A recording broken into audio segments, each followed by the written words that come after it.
Dito na.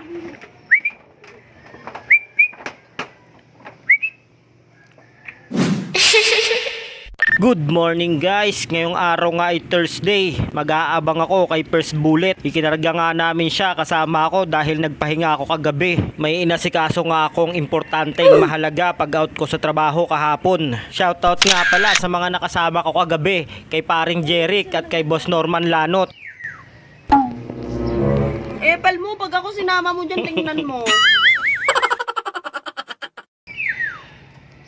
At ito nga pala ang bago nating acquire mula kay Sir Jerome Sarmiento. YB ang gender pa siya dahil 38 days pa lang. Ang linyada nga ng ibon na to ay Crack 52 X One Tie. Alam naman natin kung saan nanggaling ang Crack 52. At ang One Tie naman na sire ng ibon na ito ay 2 times first overall champion sa magkaibang club na nilaro ni Sir Jerome. Si One Tie nga ay Kat Balogan finisher na kapatid ni One Tie 2. Si One Tie 2 nga ay na-vlog ni Sir Julius Loop dahil sa achievement at napakabilis na ibon. Ito nga pala ang konting pitek sa kanyang video. Ito si One Tie 2, ibon ni Sir Jerome Sarmiento ng Santa Cruz, Manila. Taiwan nga ang linyada ng ibon na to kaya One Tie 2 ang pinangalan sa kanya. Mabilis na ibon nga itong si One Tie 2. Sa 6 laps nga ng fan race na sinalihan niya kung saan siya ang nag first overall champion, hindi nga bumaba sa 1-1 ang speed ng ibon na to. At yun na nga ang istorya ng ating bagong acquire na ibon. Syempre kahit maliit lang ang loop natin, kailangan natin ng matitibay na linyada. Dahil nga susubok ako sa karera kaya kailangan kong bumuo ng malalakas na bala. At syempre kailangan din ng maayos na sistema. O siya, tama ng drama sa umaga. Magparonda na muna tayo pampalakas ng ating mga alaga.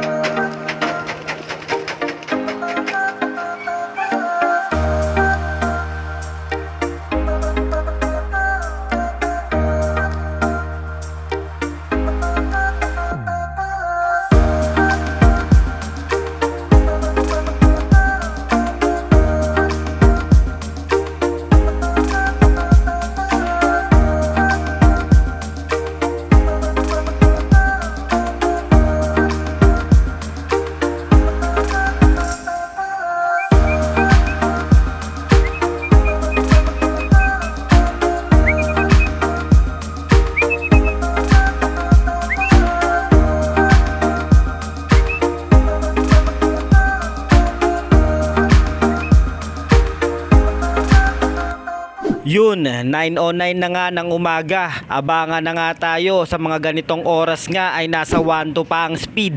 Ito ang forecast natin. Nirelease nga ang mga ibon ng 7:16 AM BBC Manila. Mula sa Karanglan, Nueva Ecija hanggang dito sa ating loop ay 133 km air distance. Kaya abang-abang na tayo.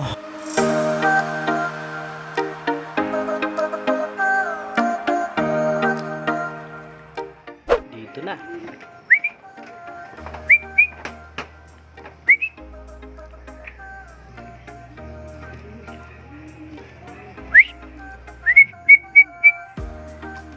Ako pumoste.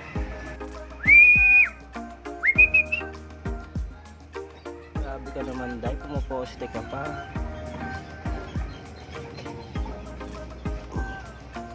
Poste pa si Inday.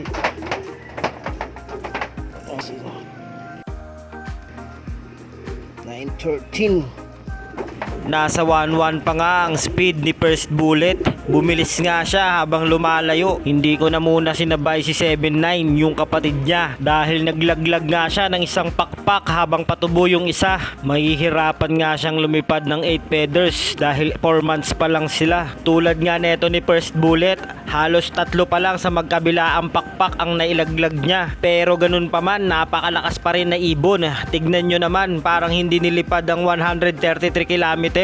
Talagang sinimplihan niya lang ang lipad pero pumalo mananalo siya ng 1-1. Gawa na rin siguro ng motivation ko sa kanya. Ikukondisyon ko na muna uli siya para sa darating na Sabado maganda ang ipakita niyang lipad. Dahil third lap na nga sa Sabado ng 5 laps area at second lap naman ng 5 laps area KO. Mukhang nagpapakitang gilas nga itong si First Bullet para maisali sa derby. Kaya abangan natin siya sa mga susunod pa na araw. Mukhang effective ang ating sistema dahil napakalakas niya pa rin kumain. At eto nga pala ang kanyang tatay na ginagawa nating motivation para sa kanya. Yan nga pala si Dawan. Si Dawan nga ay 11th overall ng North Derby Race nung nakaraang 2023. Pero mas kamukha niya nga ang kanyang nanay na Vandenbroek. Magkaganon pa man, nandito na ang ating inaantay na si First Bullet. Dito ko natatapusin ang video na to. Maraming salamat sa panunood.